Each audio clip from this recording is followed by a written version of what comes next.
में लिखा जाना, उसे इतिहास कहते हैं। Means the chronological order of the written stories of the yesteryears is called history, ऐसा लोगों का मानना। पर अगर हम ध्यान से इस वर्ड को देखें तो इस वर्ड का मीनिंग कुछ लग रहा है हिज स्टोरी। इन दोनों शब्दों को जोड़ दिया गया है, हिज स्टोरी। अब ये स्टोरी किसकी है? यह स्टोरी है मैन की, कि आदमी कैसे क्या से क्या बना। जब आपने कभी पढ़ा होगा, मैं भी आपको टॉपिक वाइज पढ़ाऊंगा, जैसे आपने पढ़ा होगा कि प्राग ऐतिहासिक काल में आदि मानव जो बिल्कुल जंगली था, जो उसे दिखा, जो भी उसको जानवर दिखा उसे चीर फाड़ करके और उसका कच्चा मांस खा लिया, मतलब बिल्कुल जंगली था, वो पार्ट ये है। और वो उस समय था खाद्य संग्राहक, मतलब फूड गैदरर, फूड को जमा करने वाला, इसे जमा करने वाला कहते हैं, खाद्य संग्राहक।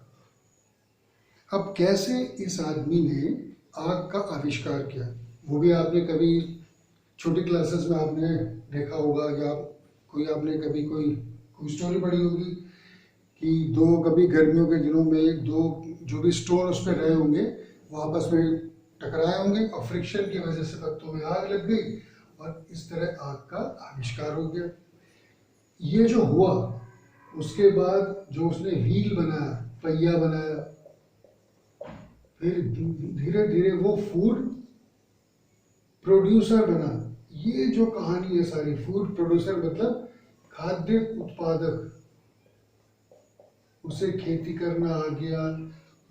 मतलब ऐसा हो सकता है कि कोई शायद कोई छोटी मोटी कोई कौवा या चिड़िया कोई आई होगी, उसकी चोंच में रहा होगा दाना, वो दाना आ करके कहीं गिर गया होगा, शायद उस समय रेनी सीजन कुछ रहा हो, क्योंकि उस समय आज से लगभग 5 या 6 हजार साल पहले बारिश बहुत होती थी, तो हो सकता है उस समय कुछ रेनी सीजन रहा हो और बारिश की वजह से वो वहाँ पे क्रॉप वो वहाँ फसल हो गई होगी।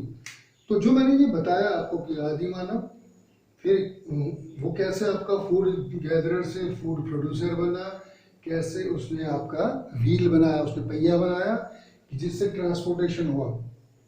अब उस समय और तो कुछ वाहन थे नहीं, तो बैलगाड़ी या इक्का गाड़ी थी, और उसमें भी लोहे का। अब जैसे भी हम आगे उसमें पढ़ेंगे तो उसमें आपका लौह युग आएगा। ये सारे आपके युग हैं। तो इनमें जैसे जैसे उसका जो भी उसका डेवलपमेंट हुआ, यानी जो विकास हुआ,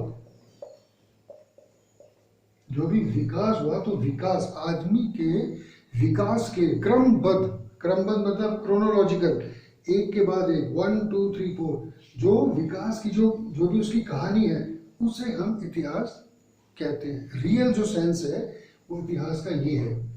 और जो आप पढ़ते हो, जो भी स्टूडेंट्स अलग अलग बुक में अगर हम पढ़ते हैं तो रहता है लिखा हुआ कि फादर ऑफ हिस्ट्री वो है हेरोडोटस, जो कि यूनान के थे।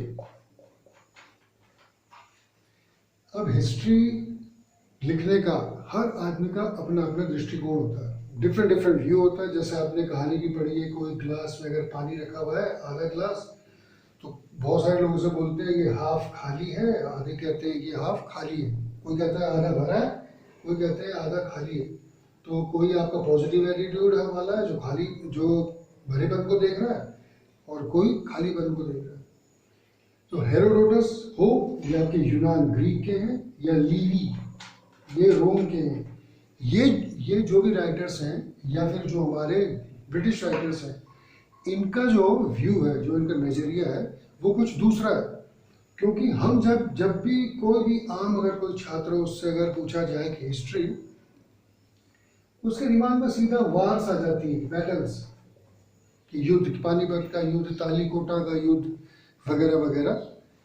तो रियल जो सेंस है कि इतिहास जो है वो युद्धों का वर्णन नहीं है। मतलब history is not a compilation of battles and Wars, it is the story of social development of a man, how he became food producer from food gatherer. कैसे वो एक जंगली बिल्कुल एक बूरिश आदमी था, और कैसे वो